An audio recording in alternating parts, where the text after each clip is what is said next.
It's Wednesday, September 2nd, and the time for your Barbados Today Morning News Update. 5 commercial banks and 2 credit unions are set to launch a new Visa MasterCard automated banking machine cards on November 1st as the local carriage system is abandoned. Confirmation of this came on Monday from President of the Barbados Bankers Association, Donna Wellington. The Managing Director of CIBC First Caribbean's Barbados and Eastern Caribbean operations also said concerns that the new overseas-based system would be a major source of foreign exchange leakage from the local economy was now a non-issue. In an interview with Barbados Today, Wellington explained that local transactions would be settled in Barbados dollars and a tiny fee will go to Visa. Overseas online transactions that involve the use of foreign exchange, however, are a different matter. Wellington pointed out that while the Carif's network would dissolve at the end of next month, Carifs would play a key role in other options, which are expected to hit the local market soon. Former Government Minister Dr Denis Lowe is contesting the vice presidency of the Democratic Labour Party in the upcoming annual conference at the end of the month. The former MP for Christchurch East, who was a guest on the Facebook program The Debrief TV show with presenters Kima Safri, Kima Stewart, Simon Allen and Jermaine Bedford, said he was ready and willing to serve. I've been asked to run for two places in the party, General Secretary and Vice President. And I'm running for Vice President. So we passing this first. You know what? It was said here first, so. But it was said here first. But there are other candidates. Again, why I'm offering myself? Because I believe at this stage of my political journey that I have accumulated enough experience. I've understood a lot of what the people in the country are saying and want to be done for them, and therefore I'm making myself available to be part of the thinking of the party as we go forward.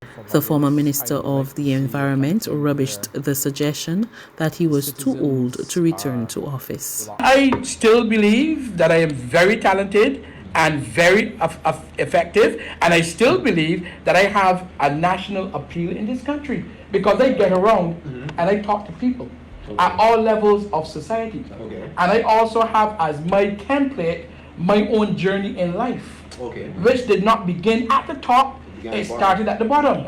I am saying to you, Mr. Stewart, that the truth is that I am not a believer that people become indispensable in politics. Neither am I a believer of the view that people can be should be discarded because of their age. I don't believe in ageism, first of all, because that is ageism. I want you to know that that is ageism. You understand me? What I do believe in, though, is that people should be heard.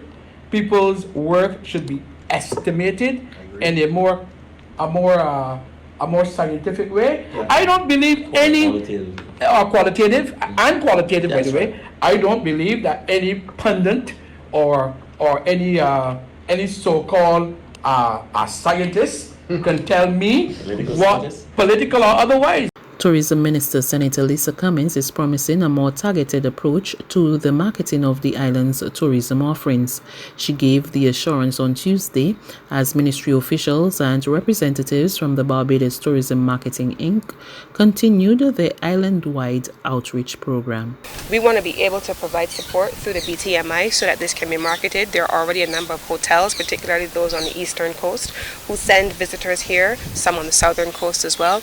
We want to be able to bottle what is our mainstream tourism product with our community tourism product, and we want to encourage Barbadians as well, especially those of us who are in the hotel sector and who may be waiting for our properties to reopen, waiting for our businesses to restart their operations once we get a little further down into where we are now and we have a better system managing global travel. We want to be able to make sure that we are able to sell Barbadian authenticity and we're able to sell community products. The tourism minister said the BTMI has already started to provide a range of support by way of marketing and business card development. Having these products, once they are developed, certified and added to the list of attractions that we will be offering to our cruise passengers, to our long stay passengers, even to short stay passengers who are coming out who are interested in this kind of product. But one of the key things that's important here is that we are also segmenting the tourism product. So we have a mass tourism product, yes, but then within that we have the millennials who are interested in single snap opportunities and they want to get the adventure tours. You have your children who are looking for specific things. You have your education tourism, so people who are coming with their families and maybe coming to a conference or maybe coming for a business opportunity, but they're looking for things that their children can do while they're there. There are also the eco-tourists, people who travel all around the world. It's a significant global market. Lawmen are continuing investigations into an accident that claimed the life of Romel Antonio Cyrus of Sion Hill, St. James. The fatal accident occurred about 2:30 p.m. on Tuesday along Molyneux Road, Sandy Lane, St. James. According to a release from police spokesman, Acting Station Sergeant Michael Blackman, Marcia Yearwood of Bagatelle St. James was driving a motor car along the road going in a westerly direction while a truck driven by Winston Worrell of Upper Carlton St. James was heading in the opposite direction. As the car turned to the corner, Yearwood noticed the body of a man flying through the air on her right-hand side before hitting the car's right front fender. Police say the deceased was reportedly standing on the top of the bed of the truck. He was pronounced dead at the scene.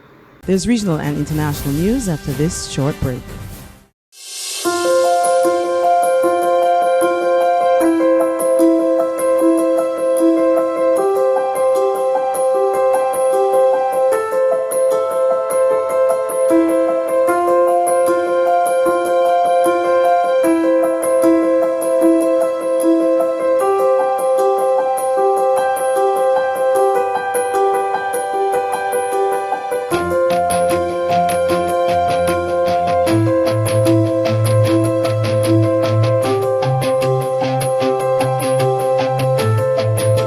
Barbados Today, news you can trust. To news from our regional neighbors now, public and private schools in the Bahamas are expected to open for the official 2020-2021 academic year on October 5th. However, the announcement by the Minister of Education has seemingly caught educators by surprise.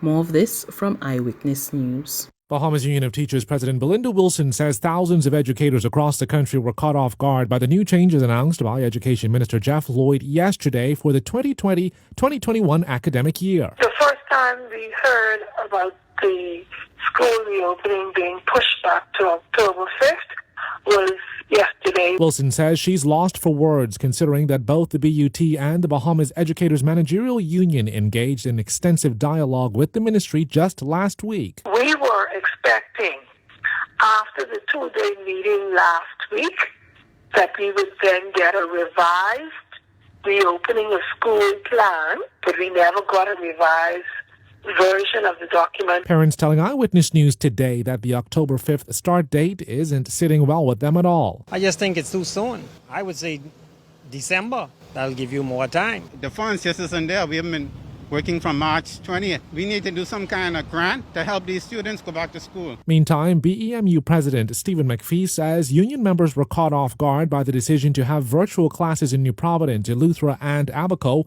while rolling out face-to-face learning in all other islands, including Grand Bahama. Grand Bahama, we thought it was a misprint because, as far as we're concerned, Grand Bahama should be the one we're not looking face-to-face to for a number of reasons. And finally, public schools in New York City will now reopen on September 21st under an agreement with unions that pushed for additional COVID-19 health and safety measures to be put in place.